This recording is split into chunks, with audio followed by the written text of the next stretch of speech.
The power to win every weekend. The sophistication to inspire exhilaration. And the technology to customize every ride.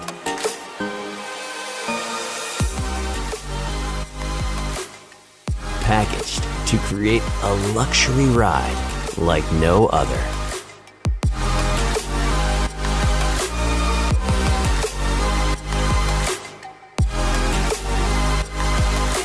Introducing the most premium personal watercraft on the market.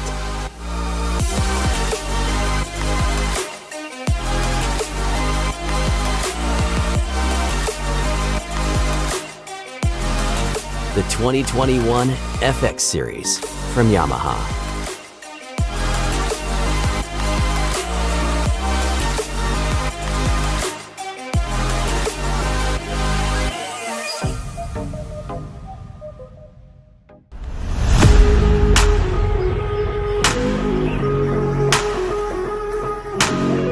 Morning. I'm in a much better mood today than I was yesterday when it was raining and we were doing my most favorite thing, camping in the rain. But it was all worthwhile. We've seen off hopefully the bad weather. Now we're going to hit the queue for the launch here. Life jacket, check. One packing system, check.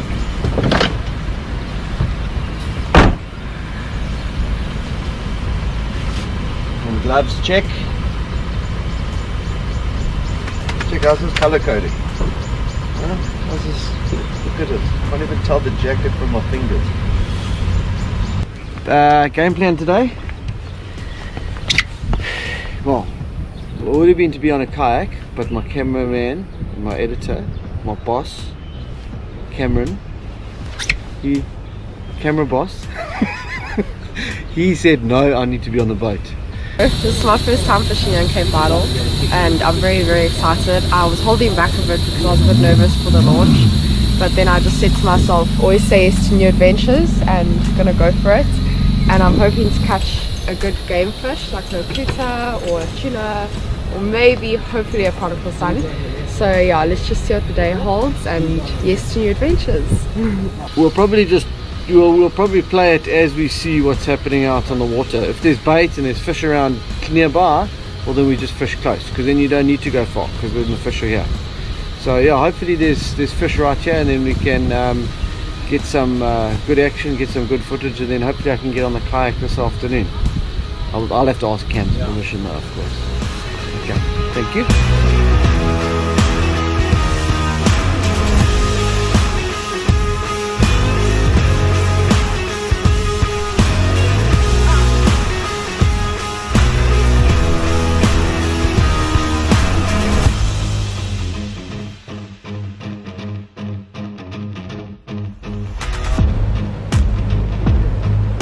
I thought we were gonna go.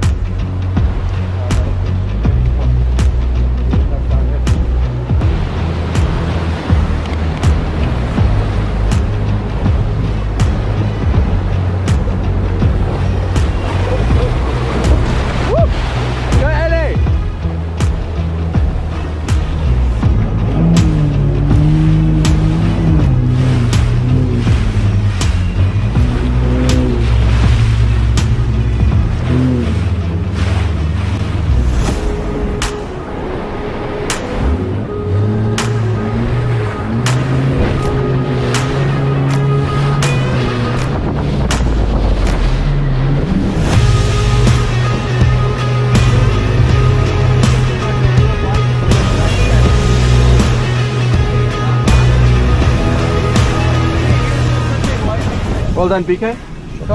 Well done. Shot. Morning, welcome to Cape Vidal. What a cracker, hairy launch.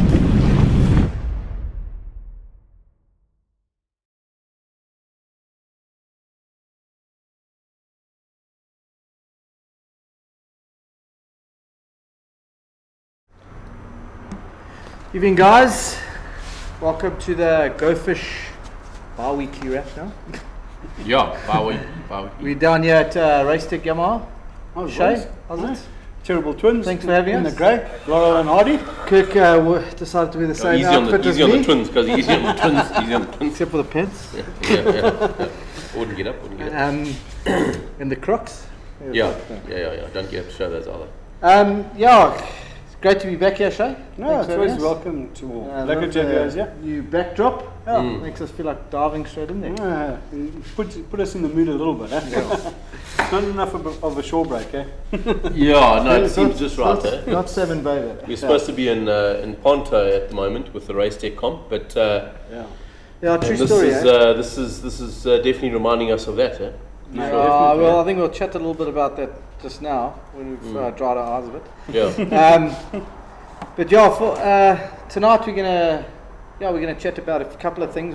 One of the things we're gonna chat about is etiquette on the water, and then also just it's comp season coming up. So we're gonna chat about a little bit about prepping for comps.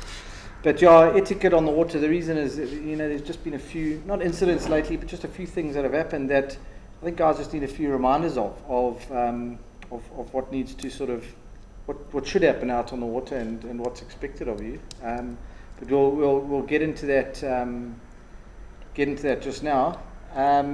Your side, Shay, how's things going, and how's the jet ski fishing scenario at the moment? All good, hey?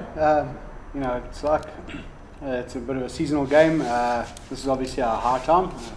We always used to push before the comp, obviously, because everybody has to prep to get ready. I mean, you know what it's like when we're there. There's hundreds of us there, and everybody's left everything to last minute. So, yeah, it hasn't been the fireworks that it has been, obviously, in the comp days and things like that. But, it is still the high season, so guys are out there.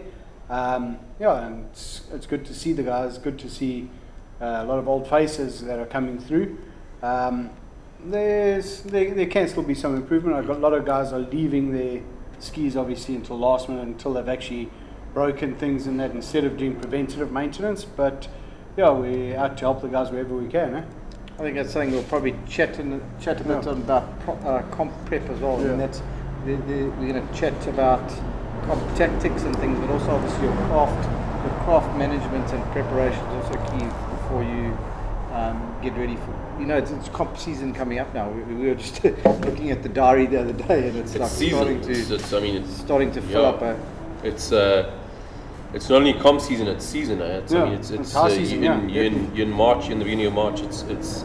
I was just chatting to a mate of mine before I came here, and I was like, "This is it. This is the time." It's. He's got a boat that he's wanting to take out, and he's wanting me to take out with him. I said, but this is it. Get the boat down to my craft, because we need to be on it. We need to be able to hitch up and go, because March, April is the best time along our coastline from Durban North, Bellito, even Zinkwazi, all the way down to Umco, Port Shepstone. It's our time now. Snook, Kuta come wild. The tuna are there. Clean water comes in. There's wahoo on the shoal, and there's and out deep off of Durbs, and the Dorado is still around. So it's all everyone systems go. thinks season starts like November when summer starts, but that's it's just really the dories come in and the small tuna arrive, which they actually wasn't that much fireworks this year, because of a lot of it was to do with weather, and the dories didn't really pitch up. But like you say, this is the time when everything starts happening. I think also there's it's a time of year where you get a lot of cyclone activity for Mozambique, and you get a lot of big swell. You get a lot of rain, which oaks are looking at it and going, oh geez, a big swell and whatever. Oh, it's raining again. It's such the rain, big swell not necessarily, but the rain is so good. Big swell for me is good from the point of view is it can either cover up a reef, or it can uncover a reef. It can expose a reef. Which is great. If it covers a reef, not great, but if it exposes a reef, it can definitely be in our favour. Look, species like Kuta and that sort of thing are going to come over an area like that, whether it's covered or not. But when you're looking at at the rain that's coming down. This time of year, we always get those heavy rains. We get the rivers coming down. We get those color lines. We've always been chatting about the color lines, the brown water. This is the time now. This is where it happens, chaps. The color lines are there. The brown water's there. The bait fish are in that brown water. The snook come thick, and those kuta are in amongst the snook as well, feeding. And every now and then you'll pick up one or two little smaller kuta. Every now and then you get some bombers in amongst that, and they're feeding on those smaller snook. I mean, we've seen it from Kamas and we've seen areas like that. In Belen, things like that as well. When we've had events out there and you get your smaller snook in those frenzies, and they'll come back without a tail.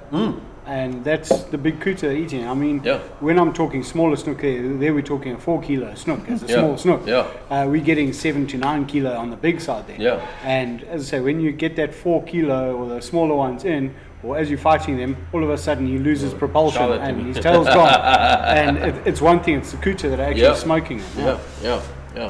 And the big tuna as well. Big tuna have started arriving too. So I think it's a mixture of species. I think it was a bit confusing towards the end of last year because we didn't get that big tuna on. We didn't get those big tuna off Salmon Bay that we normally used to. October period, October, early November, where you get those big tunny. We didn't get that. But the Oaks, we're starting to see some big tunny coming in now. And I'm just more excited about. I know what comes now. Like this March period is the time. Like I mean. That mate of mine down in Winkle there, Alcal Hutchison, him and I operate that Umkomas area over this time, between March and April, even to sort of June, but more so March, April. You're fishing every second day, every day that the weather's good, because those fish hold off of that area, especially when there's that brown water there. And already I know that there's been quite a few kuta that have been coming off of Scotties, and Oaks that have told me from the Scotties are probably going to lynch me, but there's been some kuta that have been coming off of Scotties. There's been some kuta that have been coming off of Umko, Clansel area. So it's all going to be happening down that area. It's a good time of year to be focusing your energy there, all the way down to Imzamaya, Pennington. Imzamaya is that reef off of between Pennington and Rocky Bay, just off of Rocky Bay, sort of at a sort of southeast direction.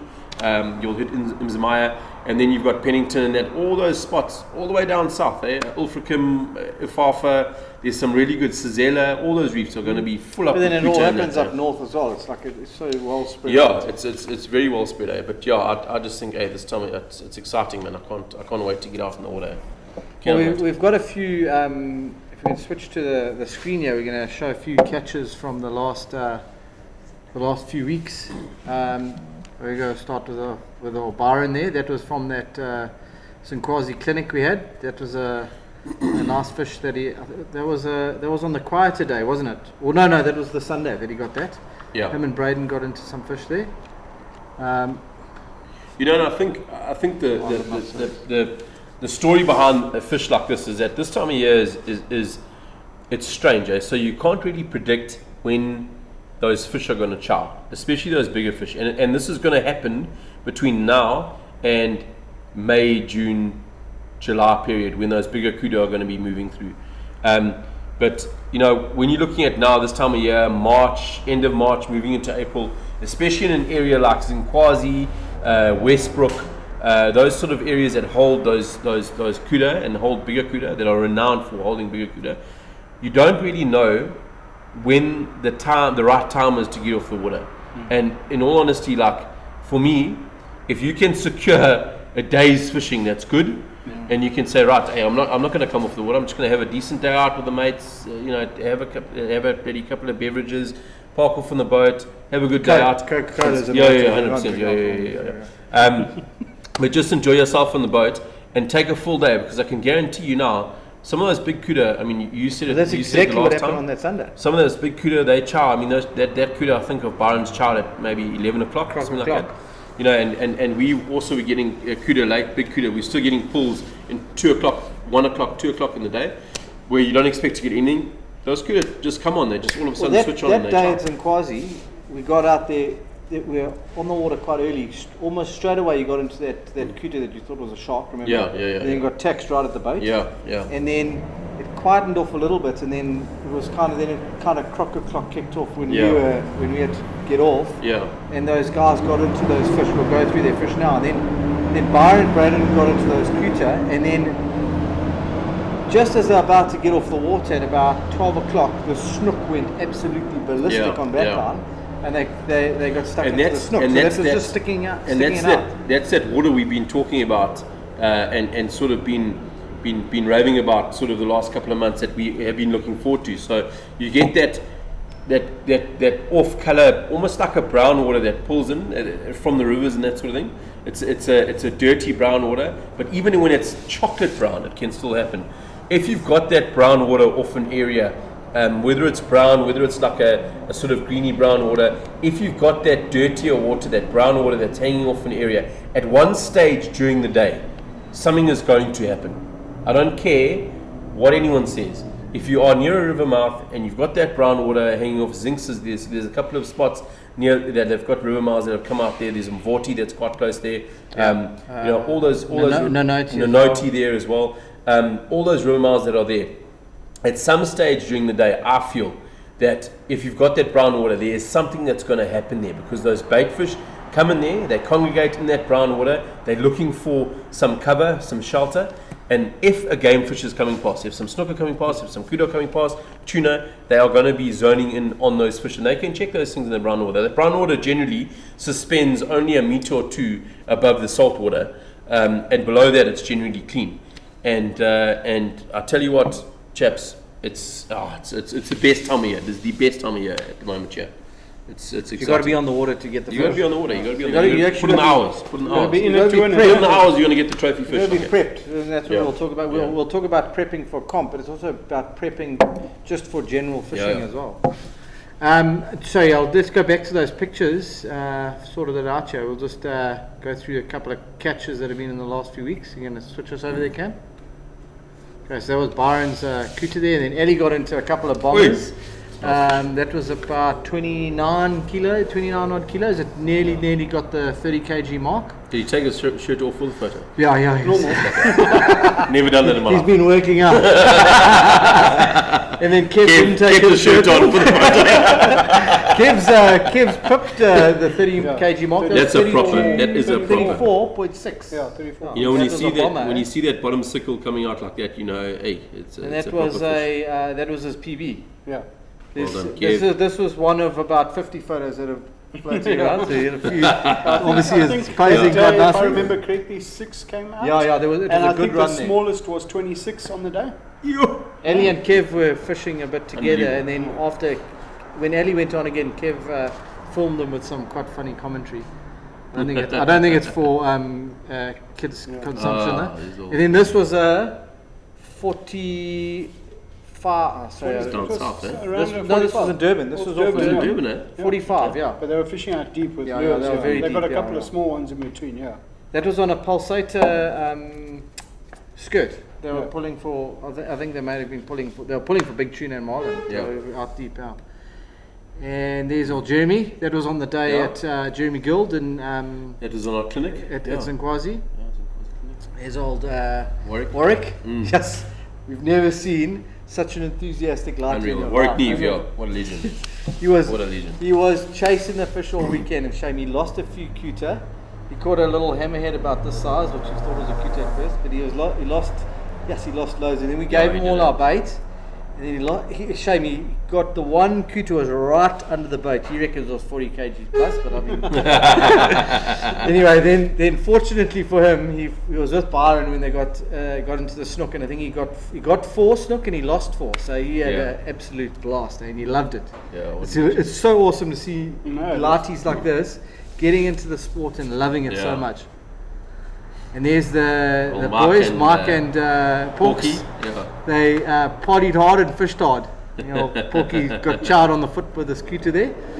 They worked and they eventually got rewarded. That fish was a good 18 kilos. It doesn't look like it in the photo, but I tell you what, those fish we got there were duck. They were proper fat fish. They were all nice. And they were all about that sort of size, 18 to 20 kg mark. And yours was about 8, only half of it. Yeah. It was, I mean, these oaks. So we got, I got stuck in with them until probably about 2 in the morning on the Sunday morning, as we do. I've never done that. Yeah, I never done that. I was really surprised. And exactly. And myself and Brendan were up early off launching, and they met us probably about 3 hours later, and on the water, asking us, begging us for bait and that, and they managed to get that one, but just so lacquer to see. They even took Kirk's rod. There's actually quite a funny story behind it. Yeah, shit, I get that rod back. Did you get it back? I don't know, I can't say for sure. I don't know, I can't remember. But there wasn't a kudo on the end of it, I can tell you that. No. But and they got themselves into a big fish, and they lost actually another one at the boat as well. Yeah. But at the ski, but yeah, geez, hey, what a flippin' legend bunch of. Yeah, it was so good. It was such a lacquer bloody. We had this clinic up at Zinkwazi, and we had 17 guys there, and they loved it. It was like a lot of it was like classroom style stuff, especially on that first day, because there was no the weather was bad, and it actually worked out quite well because we were able to sort of jam the knowledge down their throats. Yeah. And they, like the eyes are like nearly popping out their heads. Yeah. But the good thing with these guys is they took what they learned and then they went and put it into practice. Yeah. And the rewards came. And Yeah. and they also realized as well that it's not just about, if you know what you're doing, you're just going to get fish. You have to still work hard. You they gotta put in the worked time. really, That's really the hard. thing, yeah. And they got rewarded. And it was so lucky to see. And I think this was a 4-day clinic that we did Sorry, that was up at Zinkwazi. There's one of the other guys, Cameron, got a GT and some nice snook. Yeah. And there's old Bryant Dennis from Belize. He got 2 nice GT, and he lost one as well. He was stoked too. Yeah. No. There's also same sort of those big size cutter, 18 kilos. And that was one of them was on a wallow, Braden, on a wallow trace and wallow that I'd given them. But that it was just such a lacquer. We'll go. Such a lacquer weekend. We'll go back there, Cam. So what we did was we used to do these clinics. Myself and Mick Clark. We used to do these clinics in 2011, 2012, where we would take the guys on an offshore fishing clinic. Yeah, we did. Remember? You also involved in one. Yeah, one of them. And we did it. We did it in Ponto. We did it at Vidal. So so Brendan said, "Listen, why don't we do a fishing clinic again? Like we the last time we did was 10 years ago. Why don't we do a clinic again?" So we said, "Okay, yeah, well, let's give it a go." We picked up the manual from 10 years ago, and we were looking at it, and we sort of had a couple of changes and whatnot to it, and didn't need a lot of changes. No, at the end of the it's day, all the same just stuff. The same. Basics, yeah. And I tell you what, it was so lacquer to do that clinic again, Shay, like getting Oaks in the room. It's a good mix between proper, intense, practical stuff, like where you theory stuff, where you're sitting indoors in a classroom, you're looking at the fish finder. Mick had his fish finder there. We opened it up and we had like a simulator mode going where we were telling the Oaks, here's the reef, here are the bait showings, this is what you're going to look for, this is what future look like, and all that sort of thing. Specific point so that worked for those guys on the Sunday, because they 100%, found that pinnacle, they found the fish sitting, they literally dropped the bait onto them and they went on. And it just sounds it sounds very basic, but when you look at a clinic, there's a hell of a lot to take in there.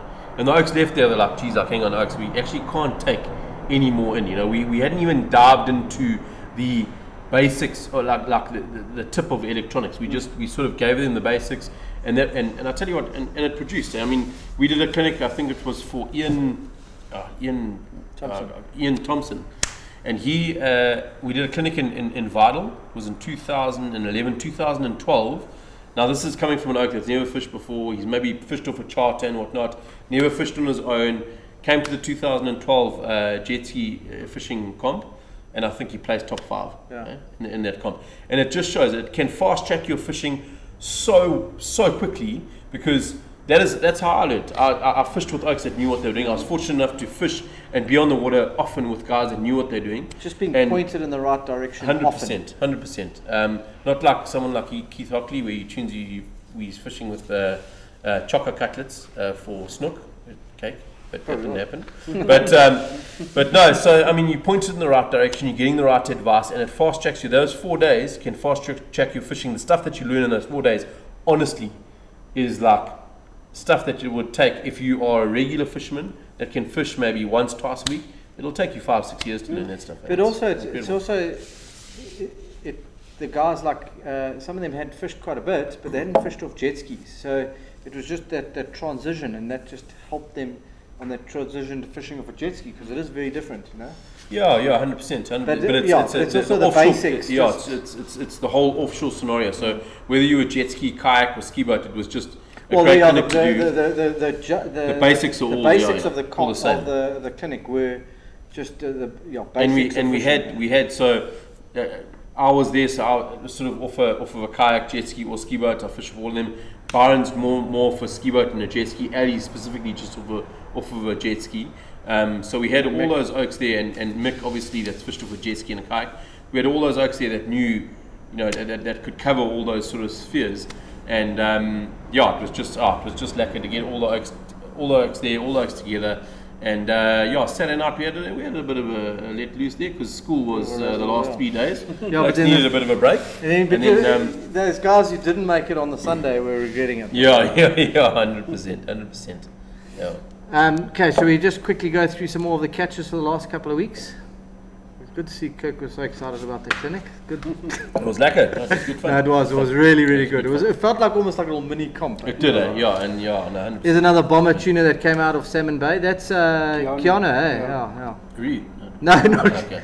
Van der Merwe. And Oh, Tom's right, remember. This oak's been fishing like our comps. Remember, he was like 12 years old, Okay. Kamula and whatever, and now he's launching on his own. Isn't that guy? Yeah. So lucky to see. I love you, man. So it's lucky to see the Laties progressing like that. There's John McLaughlin up there, was at Zinks. That was a few weeks ago.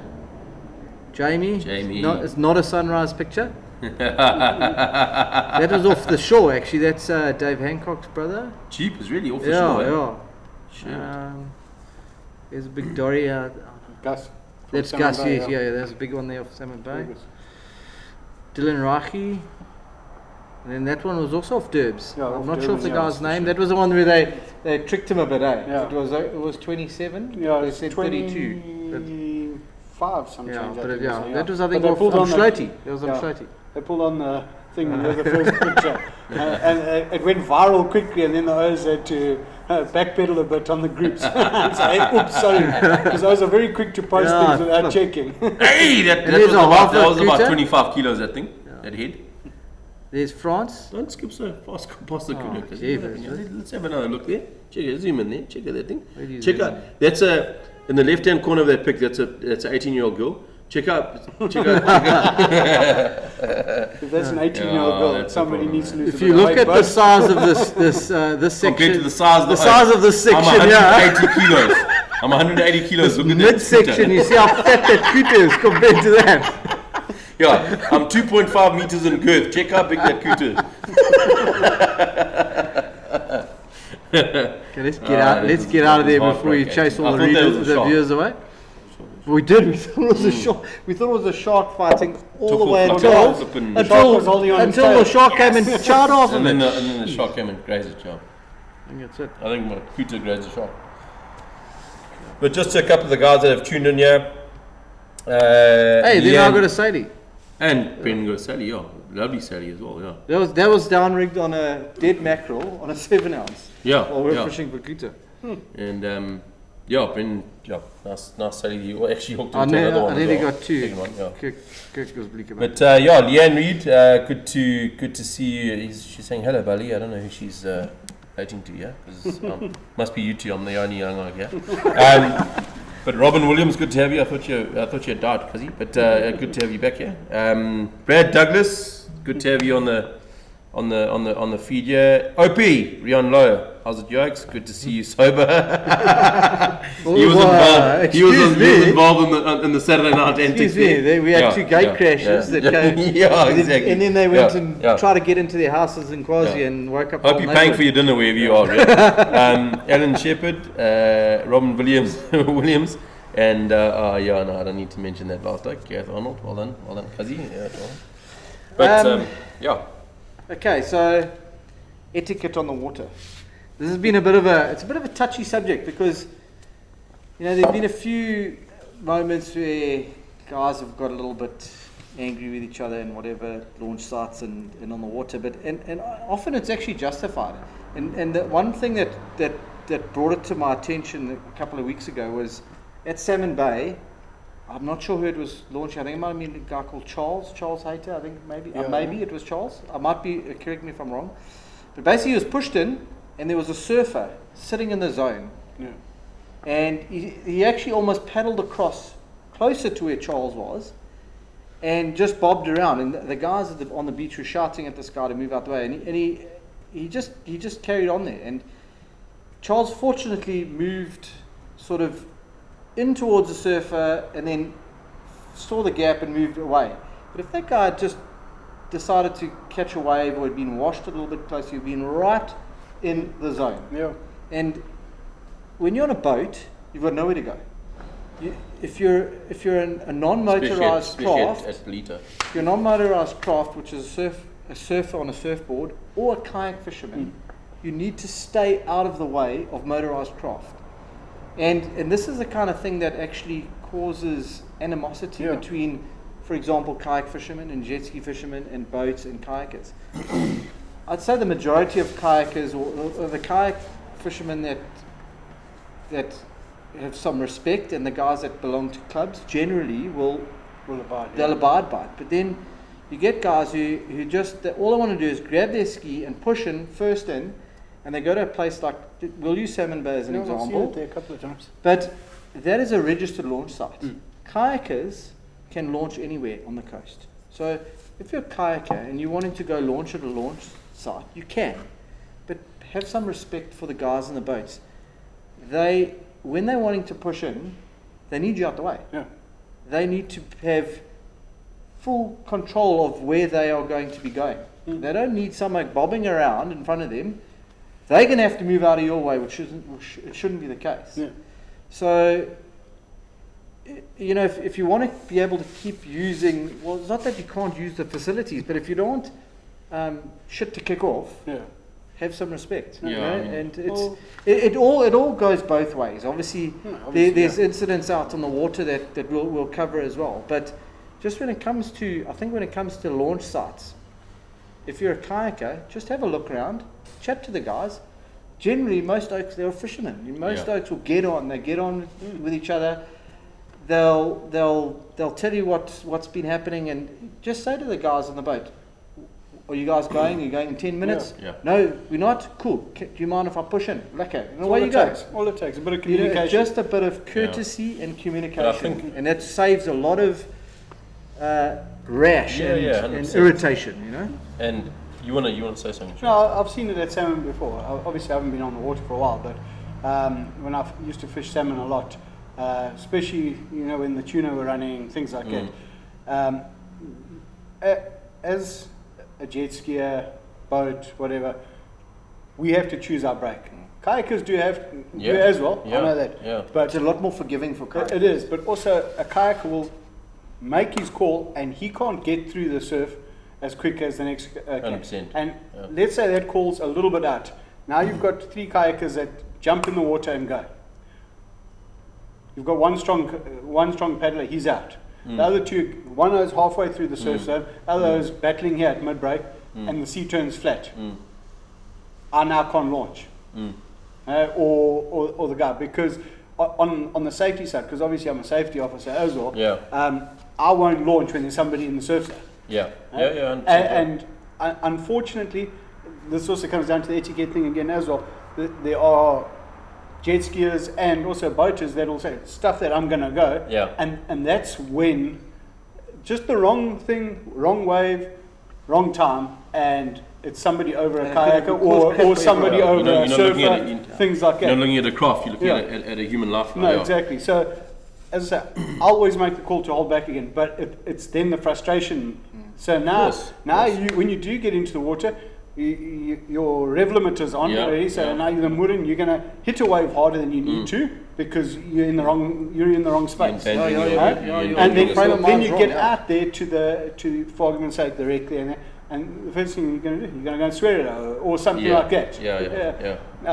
Especially the guys that are more hot-headed and things like that are going to do things like that. And that's where the explosions happen. Whereas you know what, like you said, now, speak to the guy, say, listen, are you going to be launching now? Huh? If you're not, do you mind if we push in quick? We're going to hit and go. And it's just that little bit of courtesy. Mutual respect. And we're not saying kayakers don't launch. I'm a kayaker myself. But if you're in a launch, if you're in an official launch site, it's the only place boats and jet skis can launch. As kayakers, we're blessed that we can launch in 10 many meters down the places. beach. Yeah, we're allowed to launch in many places. But if you're going to a launch site, be respectful that the boats and jet skis need to have right of way ready, because that is the only place they're allowed to launch. They're paying to launch there, and just talk it through, and it'll probably be 100%. Yeah. To me, it's simple. Like, right. Okay, so you've got registered launch sites all up and down the coast, and you're saying you can launch anywhere. 100% you can. Okay, as a kayaker, okay, and we pinpointing it on kayakers, because there has been, We'll get to the boats and the jet skis. Yeah, there have been issues at Salmon Bay previously. It is a site that has attracted some issues and that sort of thing.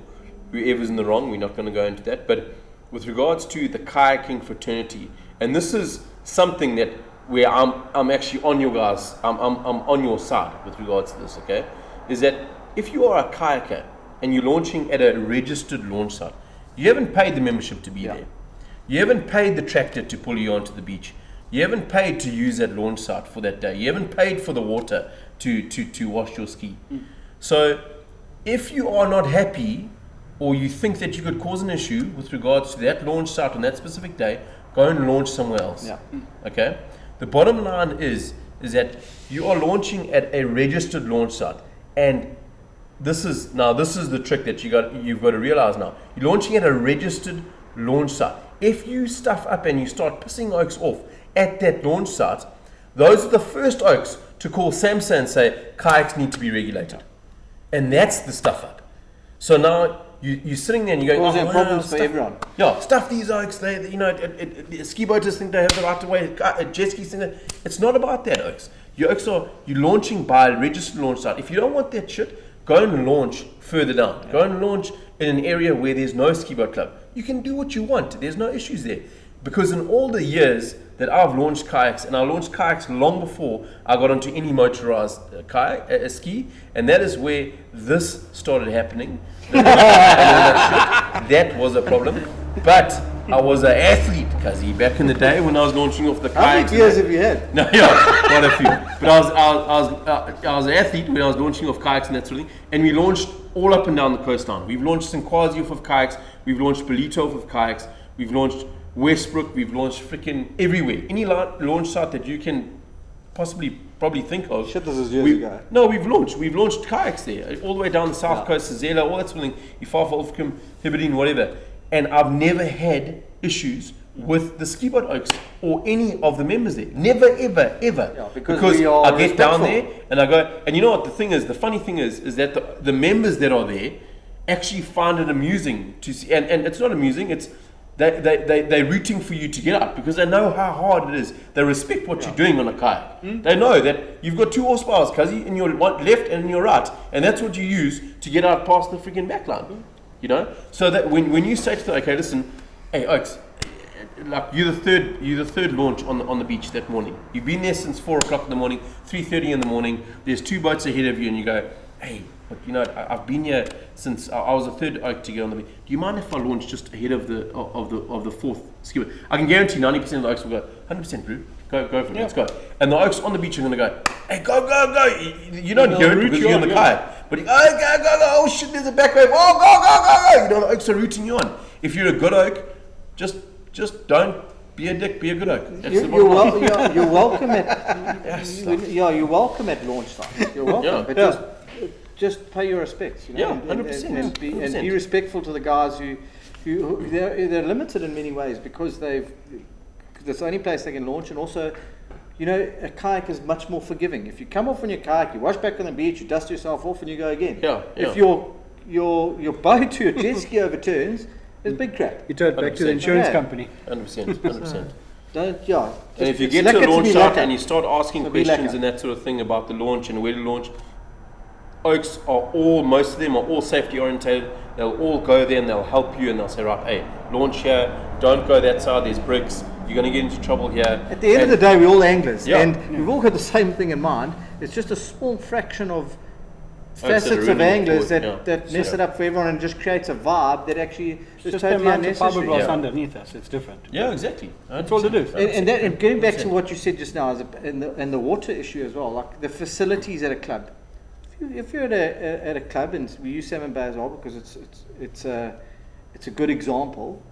If I'm at Salmon Bay and I've taken my kayak off the beach, I'll go park it up on the grass and I'll start wiping it down. Almost every time, one of the members Yeah. of the club will say, "Hey, Yeah. use some of the water, man. Go for 100%. it." 100%. Then I'll use the water. Yeah. I'm not going to go there, grab their tap, and start washing down my kayak and my rods Yeah, yeah. when I'm not a member and I haven't Yeah. paid. So, Oaks, have a bit of respect in that regard, and don't drop your little lip when the Oaks come and shit you out for that, because you've just been a little dick by just helping yourself. I'm sorry. Now stop Yeah. picking on the kayaks. I'm a kayaker. No, But it's frustrating Because that a small number of guys just give all kayakers bad name when most kayakers know the drill. You know, Yeah. so And it's not picking picking on on kayaks. kayaks, It's not a gunner just- kayak. it's about the bottom having line etiquette. is that if you can look past what we're trying to say here, it's going to save the kayak fraternity in the long run, because what's going to happen is SACFA or SAMSA is going to come in and go, right, hang on, Oaks, SACFA has been cut out by SAMSA, we need to now regulate where you Oaks launch. Then you're restricting your whole coastline where you can now launch freely. You're restricting to your launch sites. Just from pissing people And off. let me tell you, freaking, if you take all the Oaks that are launched out of Floaty and you're going to put them at Westbrook launch site or Belito launch site, the Oaks that are members there don't want that either, because there's a hell of a lot of kayaks. You know, it's going to cause a lot of cup. So you want to be. We're saying this because we kayak fishermen ourselves. We don't want to be restricted to where we launch. We want to be able to launch anywhere, and that's the beauty of kayak fishing, is that you've got that freedom to do so. You know what So you find just- also is that mostly guys who belong to clubs, NCKFC, UKFC, Scottborough, most of them know the drill, because that's what clubs are for. The clubs are there to help regulate, and they tell their members how to behave. Yeah. So if you're a kayak fisherman and you haven't joined a club, it's a good idea to join a club, because it's a support base for you, and it helps keeps the sport in check. But just we're not picking on kayaks, because out on the water, It happens on all there's a different ball game out there, Yeah, and also when you launch. Sorry, just going back to the launch. Kayakers as well. If there's a kayak in the water and there's another 2 or 3 kayaks, don't launch on top of each other either, because guys, you're just gonna. If you get smashed by the same wave, Yeah. it's just going to cause absolute mayhem. It's a lot of it's just common sense and etiquette. Yeah, it's just, I mean, you talk about comp town. We're going into comp town now. We're going into March, April. Well, April's when the comps really start kicking off, and that's exactly where it happens. I mean, we used to have that. It's in the back of my head, and I'm sure a lot of the guys also remember the same thing. But standing on the beach with like Jaco Franklin and a couple of the Oaks, Scott Hunter and a couple of the Oaks from the kayak fishing fraternity, when we used to fish that salt rock comp for the Hilux. Yeah. You know, and you sit there and you're going, geez, like boys, like everyone's wanting to get out as quickly as possible. Everyone's wanting to get out to the bait spot as quickly as possible. We've got Tim Martin that's mentioned that, but everyone's wanting to get out to the bait spot as quickly as possible. And the Oaks all pull in 4 or 5 kayaks, all pull in within a meter of each other, and that is just a recipe for disaster. You know, you're going to all hit the same wave. Not necessarily each oak's going to hit the wave at this and get through it. One oak wipes out. It's going to take another 2 oaks out with them. You know, it's yes, there's a lot of injuries that can happen with that. But Tim Martin brings up a good point, and it's not just with regards to comps and that sort of thing. It's also with regards to just etiquette on the water and bait spots. So bait spots, and I'll also bring up shoaling bait. So when bait's on the surface and everyone wants to have a go at casting into them, it's the same thing. So, you know, Tim's saying, guys, on the bait spot, no need to go flat sticks, flat out on the bait spot to go back up on the mark, or when you're done. Go slow off the spot, get away from the rest of the guys, fishing for bait, and then carry on, which is 100%. It's such a logical thing. You want to zoom off once you've got your bait. You want to kick off and go to your kudu spot or your reef or whatever. And it's he is 100% right. Like, just take it easy, have respect. Everyone wants to have a good fishing day out. Everyone wants to get meat on the deck. Just take it easy off the spot, get to your spots, and Well, that's the thing on the water as well. Like we say, we're not picking on kayaks because obviously boats and jet skis, there's guys who are in the wrong as well out on the water. Like you say, if especially often new guys, the bait marks there, like there's bait showing on the surface or fish busting on the surface, they'll come buzzing straight through, right through all of that, boom, and they sound and they're gone for everyone. Yeah. And so it's all about sort of, like you said, just using your common sense. I would say that's so much.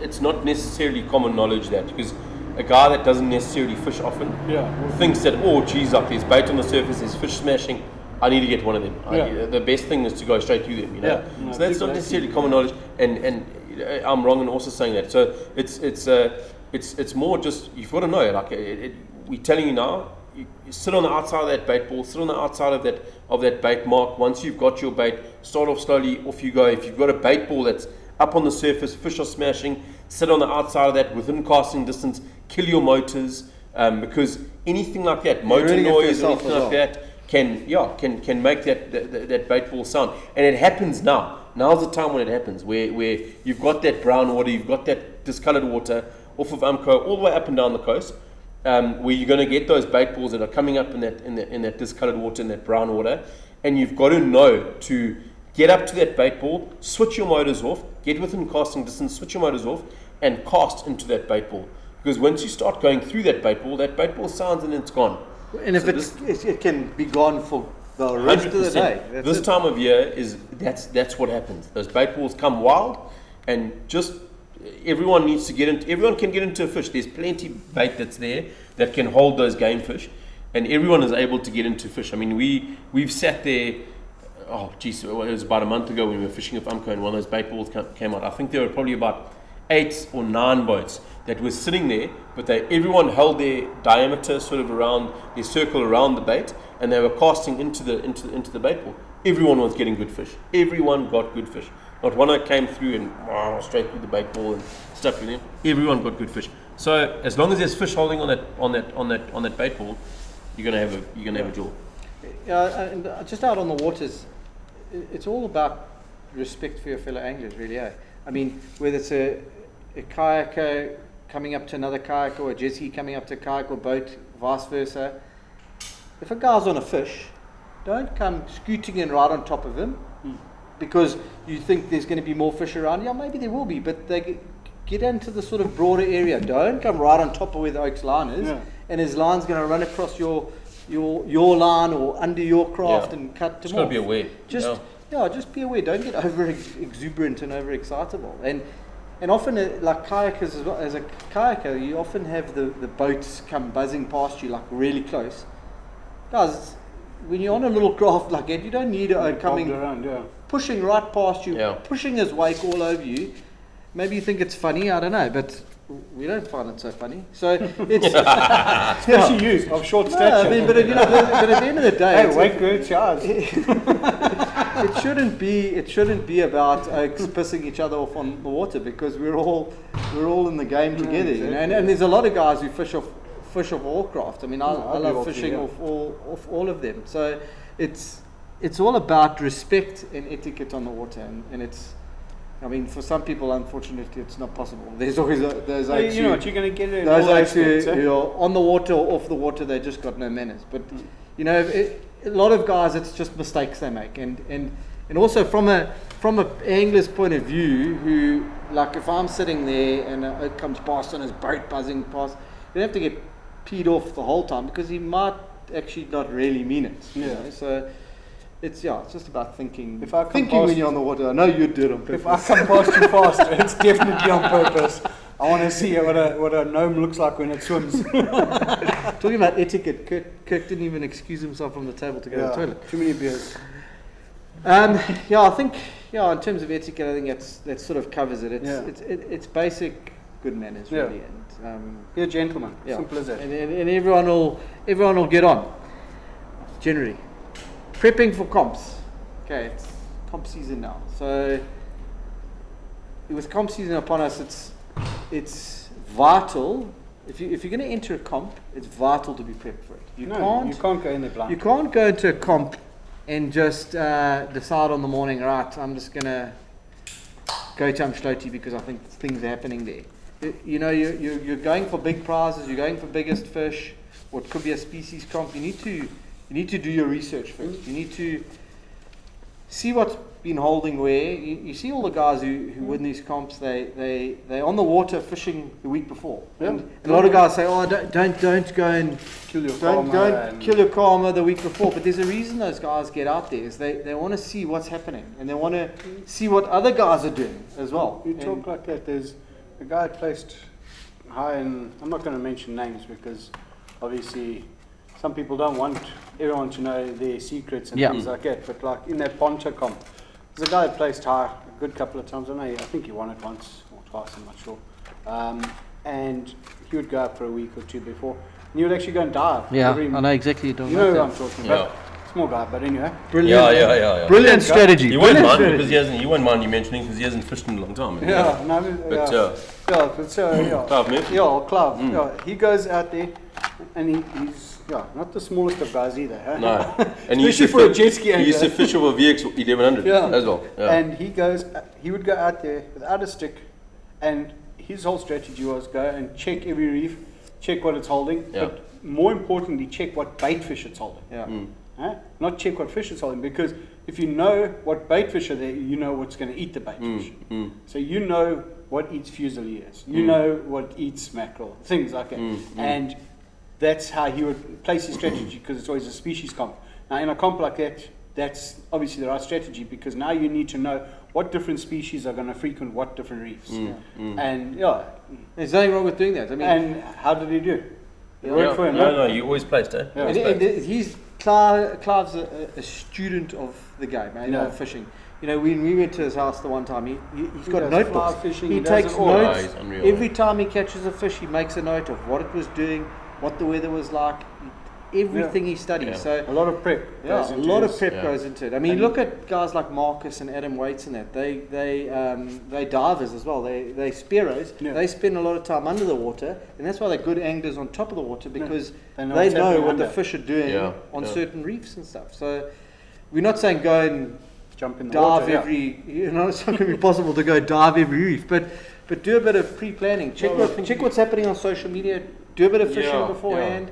See where the fish are holding. See what the weather's been doing, and see what the fish have been doing previous years as well. A good one is looking at guys' previous years' Instagram posts or whatever, and you look at dates. What you do? Yeah, you troll everyone. You check what oaks are doing. Especially, I like to check the bathos because they always have some good Instagram posts. You see where the fish popped up when. 100%. I mean, it's become your fish diary now. That Facebook and all the memories that pop up there. But I think that, so just on that point with regards to checking year on year, a good guy that used to do that was Warren Bennett, and I learned a hell of a lot from Woz with regards to just fishing in general. But he used to keep a fish diary. And you'd sort of, hey, Kirk, we're going to go fishing tomorrow. Yeah, no, okay, cool. Let's hit a fish. Hey, last year, 2 days ago, this is what happened. The watercolor was like that, current was like that, wind was doing this, and we got kudo here. And it gives, and often it follows. I mean, we know with comps, the weather follows a bit of a pattern. The fish also follow a bit of a pattern as well. So definitely, to be able to keep that record and keep that diary helps you a hell of a lot. It's never going to be 100%, but it's a very good guideline. It's not, and I think also like a spot like Zinkwazi. Okay, so Ali's got a mark that's a little bit deeper off of Sandy's. Okay, so this is a great example. So you go. Don't even say what direction you're killing. Yeah. Northeast about 600 meters. No, so you go on. So let's say last year you got kudo. You're fishing a comp now this weekend. Okay, you're out there, you're on Sandy's, and you're going, it is dead here. It's quiet, But you've read your diary before you've launched, and hey, you got kudo on that pinnacle that's half a k to a k out. And you're on Sandy's and you go, hey, everyone got kudo here this week on Sandy's. I'm going to go try Sandy's first. get there, Sandy's is dead. Yeah, okay, well, hang on. We got Kudo on that back mark, or that deeper mark, last year around this time. Let me go and puzzle there for a bit, you know. So it opens up your mind a bit and gives you more options. But the biggest thing with a comp, and I know Shay and Brendan will back me up on this, the biggest thing for a comp, whether it works or not on the day, is to have a plan. You know, and the only thing that's going to change that plan is once you get on the water. So if you get on the water and you get past backline and you see tuna smashing or fish smashing in front of you, and you are supposed to go 7 k's north on your plan to a reef there, but you see fish smashing it, don't be a cake. Go catch the fish. Yeah. Go catch the fish that are smashing. You know what I mean? And then carry on with your plan. You know what I mean? So it's that's the only thing that I would say that would because if you don't have a plan by the time you get onto backline, your mind is going to be a mess. And stick to your plan And as much as yeah, possible. And you just. But end up also stuffing always it. have a Stay, make it pay, Yeah, Yeah, well, that's exactly, what Mark always exactly. says. Right? Stick and stay and make it pay. Yeah. But have a backup plan as well, because there's going to be times when your plan A is not going to work. So you must have a plan B that you can fall back And that's where those records also come into play, you know, having records, having marks, chatting to those local oaks, chatting to the local ski boat club that's there, the local divers, the local charter operators there, you know, doing your homework before you go into a comp. A lot of guys just come down blind. They're bringing the wrong bait to the area for the specific time of year that it is. I mean, you look at Zinkwazi, how specific Zinkwazi is to the bait that you use. So, I mean, an area like Zinkwazi fishes exceptionally well with a wallow. Not many other areas fish well with the wallow. Well, the wallow, You know, the wallow, I don't know if they breed there, but they Yeah, are. apparently you they- find them there in that Yeah, you spot. can so catch if you them take off wallow elsewhere, they don't always work. 100%. So you can catch them. You can catch wallow off of there apparently. So that there is an area that's the bait is specific to that area. So if you go there with mackerel, I mean we found out if you go there, we were fishing bonnies and we were fishing wallows and we were getting more bites, big bites on bonnies and wallows than we were on your mackerel baits. You were waiting longer for bites on mackerel bait, but you put out a wallow, you'll stick straight, almost straight away. You know, bonnie straight away. You know, so that is a big fish area, but it differs from area to area to area to area. You know, so it's important to And stay on the find out water. as If much you're, as if you're possible. fishing a comp, stay out on the water Yeah. as long as possible. But one of the things to remember when you're fishing a comp is away in time. So make sure that you time your run. So if you're fishing somewhere like Zinkwazi, don't fish so late that you've got 20 minutes to fight a big fish. Yeah. Then still get back on the beach. And by the time you get back to weigh-in, you've missed out on Yeah. winning. So And- you've got to. There's a lot of planning. A lot of planning goes into a Especially in comp. comps that we've seen it. We've seen the nasty side of it. Yeah, We've yeah. had to. I've run my comps. You Yeah. guys run comps. Yeah. We've had to disqualify guys' Yeah. catches. Yeah. That's the worst thing as an organizer you Yeah. want to do. You Yeah. don't want to do it, and it's never a lacquer thing. Yeah, yeah. You feel as an organizer, you feel like a dirt. yeah, Huh? yeah, But and it's- but because if most you of the let oaks are all one- your mates. Yeah. You know, I mean, you let one guy get through, everybody else is against you. You know what I'm use saying? that as an example in the future. Yeah, And exactly. and I'm going to take one of the last Ponto comps. Book and Mark Winterberg. No, not even Mark No. Winterberg. Book Book and- and them. and- Book Oh, and- yes, yeah. And Bartha, Yeah. they came in late with Yeah. a freaking haul of bomber Yeah. cooter, Yeah, yeah. and they lost all of Yeah. those points. But I must say they did bloody well. Yeah, but They they came went with a back- damaged ski, Yeah, huh? yeah. And they did went it- back and still won. and they still won it. So Yeah. you know it can be done, but yeah, you need they you know what, Byron, Barthos, myself, a lot of the guys that fish hard in comps will push those boundaries. 100%. huh? I mean, Especially if you haven't got the fish you need. Yeah, no, exactly. Yeah. That Ponto comp, geez, I fished it a good couple of years, but I've seen both sides of it, where I fished it more socially and I fished it hard. More as a mechanic Yeah. and more of it. Yeah. As the social guys, they all come in, they hit beach bar, have a R&R, have a burger, not really list to go out, launch late again. Yeah. Whereas when you're fishing at comp hard, I go with my 2 packets of Fritos, my 2 Cokes, and I'm out. Yeah. And yeah. that's me for the day. Yeah. From 5 o'clock in the morning until within 10 minutes of that Yeah. that whistle going at the end. And that it's perseverance that'll get you that fish. Yeah. When you get bored and you get hurtful and you give up, it's just that 1 minute longer, that could change I think destiny. So I think like a lot of guys that let's say, and we need to finish up here because we've been given the signal from Cam stand here. But so a lot of the so a lot of the guys at fish comps, 70% I'd say, okay, aren't necessarily in there to win it. Yeah. They're coming there for a weekend. They're there for a social weekend. That they love to catch a fish. Okay, so because I mean you catch a fish, you feel like you're in it. Whether the fish is small or not, you've got something that you can go and weigh and whatnot, you know. So the big thing is with that, and I mean everyone feels that. When you fish the first day of a comp, you go, okay, what can get me on the board? I just want to get on the board. That's what I want to get, you know. So you go there and you go to your first spot and you get a kuta or whatever. Lekker, yes, I'm on the board. Now I can start the rest of my day. Now we're good. Now we've got one species, might not be big, whatever, but we're on the board. And the thing is that to get that, everyone's going to get that first fish. No matter how good you are, how, you know, what sort of caliber fisherman you are, everyone's got to get that first fish. And to be able to get that first fish, you've got to do the yards before you get to the destination. And we see it, and honestly, it sometimes breaks our heart as organisers, because you go there and you go, he's got such a lekker oak, he's got all the right stuff, he's so enthusiastic, and he leaves a comp without getting a fish. And you go, jeepers, I wish that oak would just get tucked into a fish for that weekend, just so that he can come in and weigh something and be, you know, more enthusiastic for the next comp, you know. And but you've got to do that background homework that we're talking about, you know. And also, like you say, stick, stay, make it pay. If you're sitting there and you're live baiting or dead baiting and you're drifting and you're doing nothing while you're drifting, you're not flicking a spoon, you're not putting a little jig down, you're not putting a popper on the surface, you're wasting time. You're wasting, you know, you always be fishing. Something. Yeah, always be fishing. So yeah, I mean, chaps. I mean, there's a lot of, I think this is actually something we actually can cover again and a little bit more in depth, because we're right in the middle of comp season. Because obviously there's things like having enough bait, having enough traces. You know, there's a lot of stuff to cover. So I think we'll look at going a little bit more into that as well. But obviously we've gone on a little bit long here. But yeah, when it comes to comps, be prepared and support the events as well. You know, there's a lot of events coming up. When it's registration time and prize giving, go and support the sponsors that have put all into it. There's a lot of events coming up. We're gonna be pushing them all out. There's the Schlonga Ski Boat Festival coming up, the Durban Ski Boat Festival, our Pamula Comp. So there's a lot of stuff coming up. The UKFC Comp. We'll keep an eye on our Facebook pages and our Instagram pages. We'll push it out because we love comps and we love supporting them.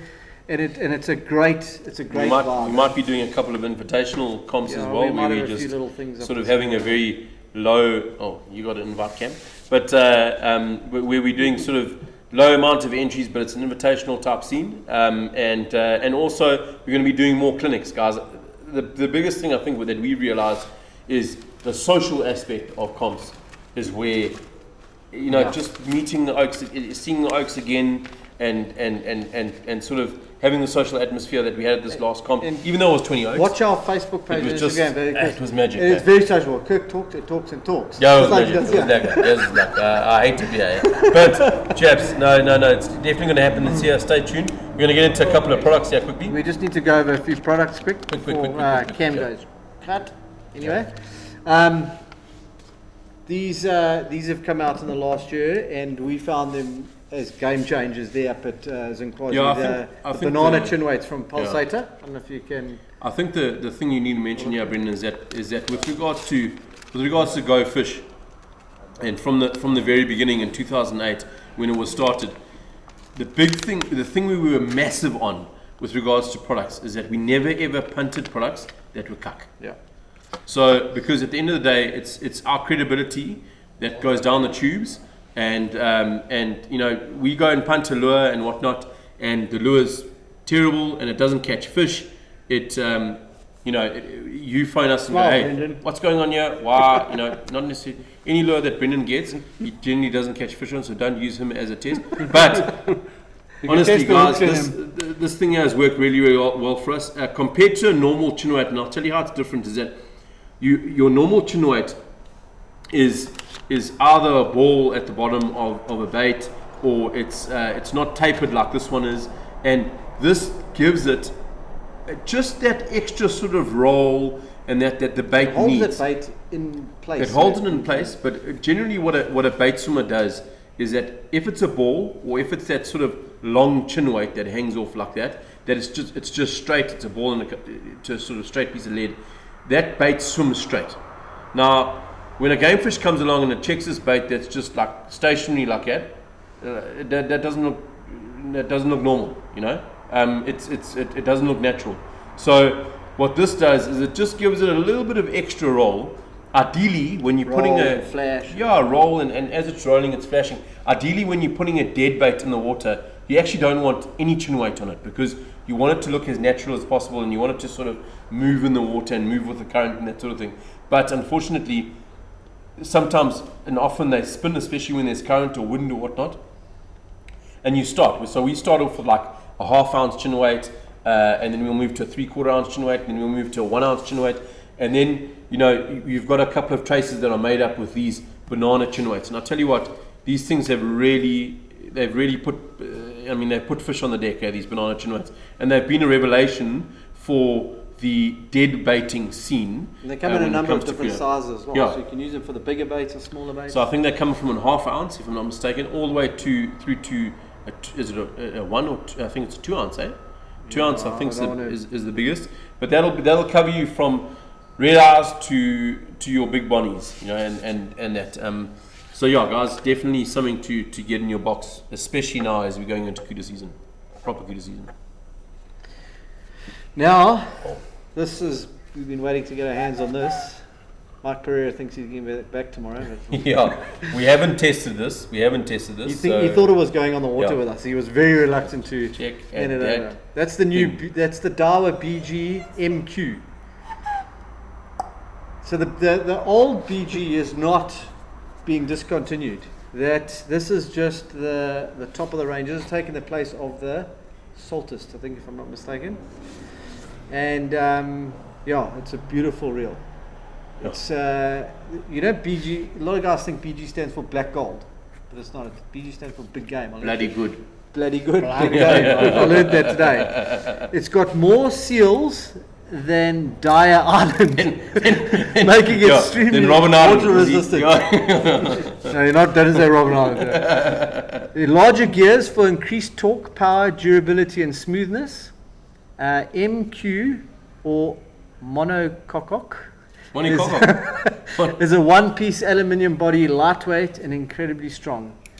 Large smooth drag with Dawa's automatic tournament drag system. And there's a lot of line can go on there. We were looking at that earlier. Well, I was reading. I'm not reading.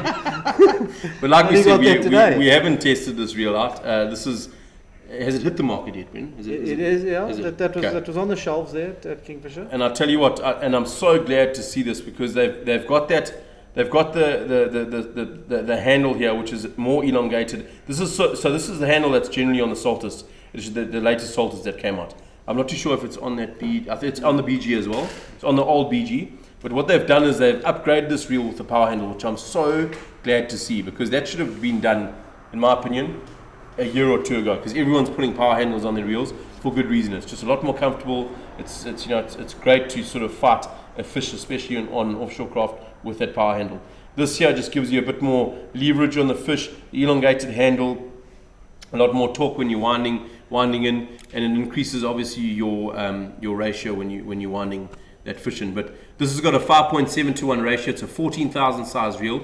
If you've got 65 pound braid, you can take about 300 meters of that 65 pound braid on this reel.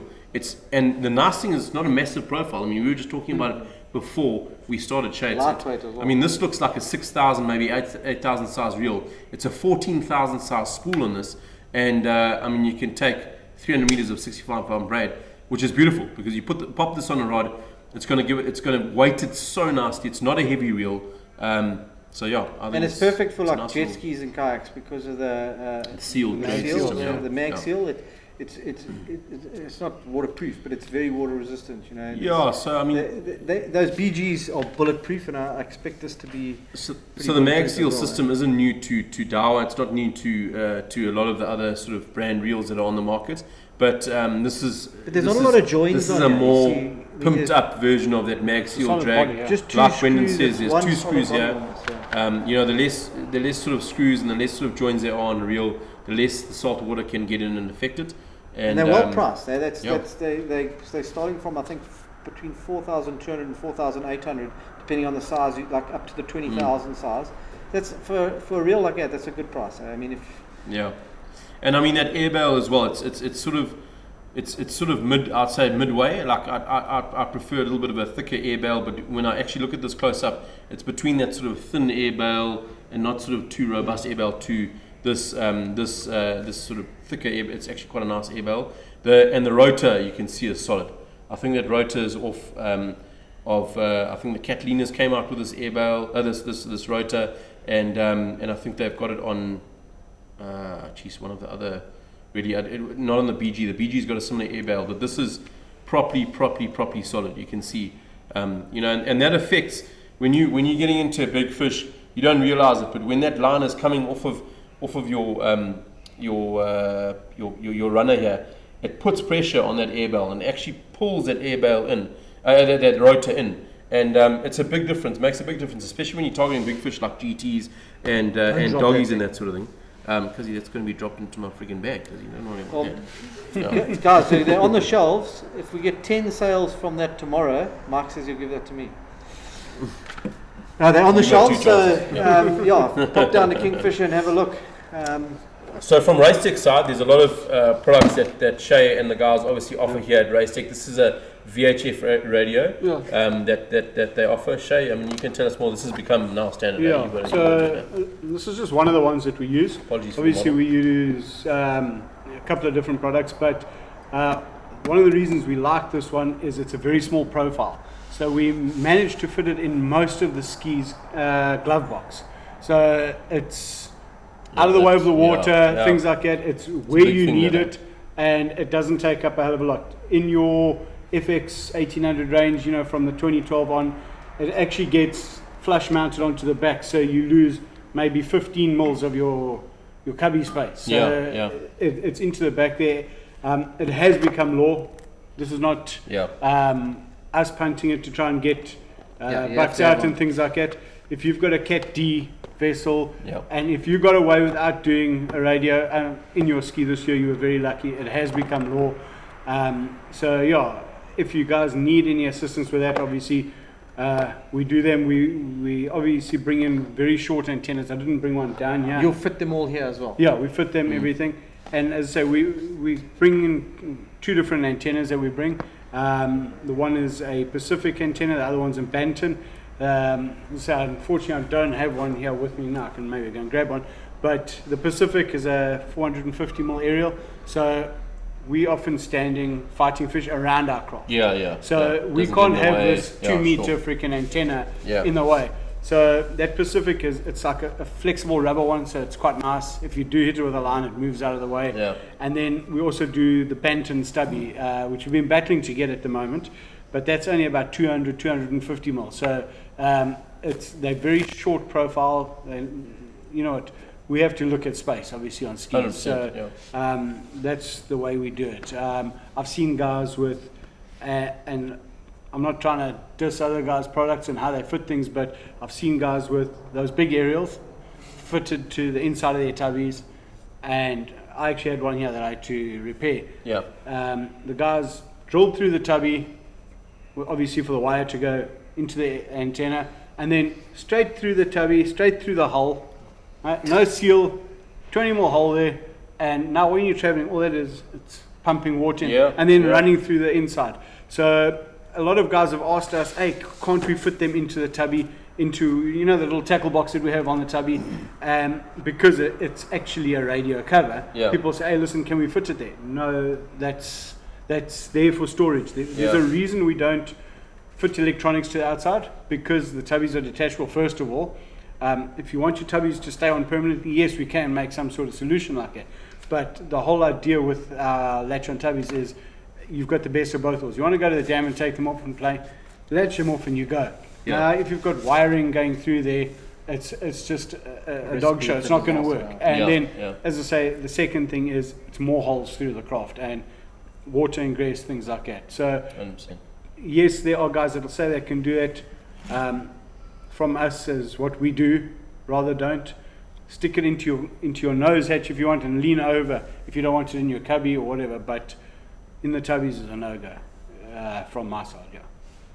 So they can grab those all here at your shop. Yeah, and you've so got, we've always got stuff there you've now. got lots of accessories. We aren't going to be able to go through everything Just- quickly, yeah, but just- you know, there's a lot of stuff that Shay's got here. These extreme lure protectors that Mick makes. Yeah, Mick makes those. These are those Salt flushes. Salt flushes they're from Lawrence, eh? Yeah, that's from Lawrence. So yeah, pop down to Racetech and you can get all your accessories Yeah. you need. Your This is the straps only other and- thing I'd like to point out quick. This is from Fritz's days. Okay. Myself and Fritz did these.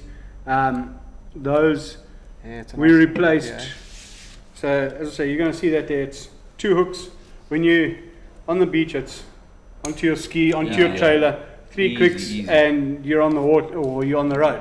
Whereas the old style, now you've got this freaking 2-meter thing that you have to loop through the pull side, it loop down. through that side, this way. That's the figure one. it out. Or you've got So the then other you've got, option where they were in 2 pieces, where it had 1 hook and Yes, then you yes. lose 1 piece on, Yeah. and you stuck. Yeah. That there, That's it a good clips idea, on, clips though. off, throw it into your ski. It's small this- profile that- and it's doubled. That's a nice clip as well. Yeah.